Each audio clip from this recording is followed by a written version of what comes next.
गायत्री कवच।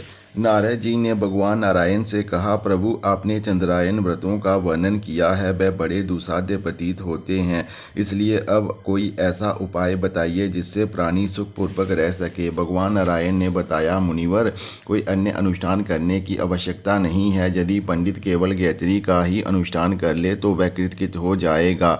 मुनिवर, तीनों संध्याओं में भगवान सूर्य को अर्घ्य देना और गायत्री मंत्र का जप करना आवश्यक है।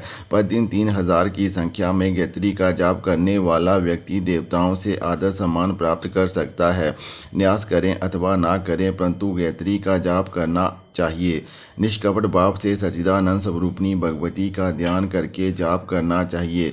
इसके लिए गायत्री कवच नामक एक अत्यंत गूढ़ संवाद है। इसका पाठ करना और इसको धारण करने से मनुष्य समस्त पापों से मुक्ति पा जाता है, उसकी सारी अभिलाषाएं पूर्ण होती हैं, वह स्वयं देवी का रूप बन जाता है। इस गायत्री कवच के ब्रह्मा, विष्णु और शिव ऋषि हैं। ऋग, यजुर, साम और अथर्व ये 4 छंद हैं। परब्रह्म देवता हैं। ये गायत्री परम कलाओं से संपन्न बताई गई है। अब साधकों को अभीष्ट प्रदान करने वाले ध्यान को बतलाता हूँ। मैं तत्व और वर्ण स्वरूपिणी भगवती गायत्री का भजन करता हूँ। वह मोती, मूंगा, स्वर्ण, नीलमणि तथा उज्ज्वल प्रभाओं से युक्त मुखों से सुशोभित है। 3 नेत्रों से उनके मुखों की शोभा होती है। उनके रत्न में मुकुट चंद्रमा से संपन्न है। वह अपने हाथों में अभय और वर मुद्रा, पाश, अंकुश, शुभ्रक, पाल, चक्र, शंख, रस्सी और 2 कमल धारण करती हैं। उत्तर दिशा में भगवती सरस्वती मेरी रक्षा करे, दक्षिण में सावित्री मेरी रक्षा करे, पूर्व में गायत्री मेरी रक्षा करे और पश्चिम में ब्रह्म संध्या मेरी रक्षा करे। भगवती पार्वती पर्वती दिशा में अग्नि, कोण, अग्नि और जल में व्यापक रहने वाली देवी उन दिशाओं में तथा राक्षसों में वह उत्पन्न करने वाली भगवती यातुधनी राक्षसी की दिशा में नृत्य कोण मेरी रक्षा करे। वायु को आनंद प्रदान करने वाली भगवती पापमानी के द्वारा उस दिशा भयाव्य कोण में मेरी रक्षा हो। रुद्र रूप धारण करने वाली भगवती रुद्रानी ईशान कोण में मेरी रक्षा करे और वैष्णवी देवी नीचे की ओर से मेरी रक्षा करे। इसी प्रकार भगवती भुवनेश्वरी 10 दिशाओं में मेरी संपूर्ण अंगों की रक्षा करे।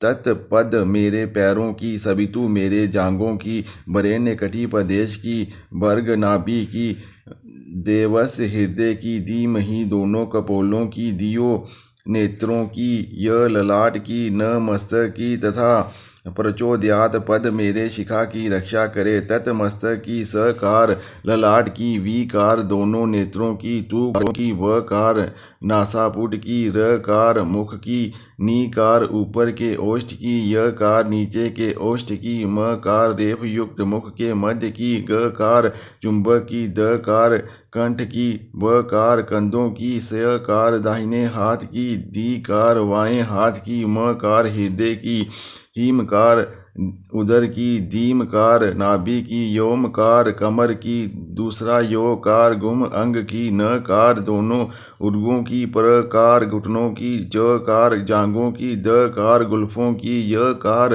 दोनों पैरों की और तकार, ये व्यंजन मेरे संपूर्ण अंगों की हमेशा रक्षा करें। भगवती गायत्री का ये दिव्य कवच हजारों बाधाओं को दूर करने वाला है। इसकी कृपा से 64 प्रकार की कलाएं प्राप्त हो जाती हैं। इसके साथ साथ ये मोक्ष प्रदान करने वाला है। इसका आश्रय लेने वाले व्यक्ति समस्त पापों से मुक्त होकर परब्रह्म में लीन हो जाता है। इसके पढ़ने अथवा सुनने से भी 1000 गोदान का फल प्राप्त होता है।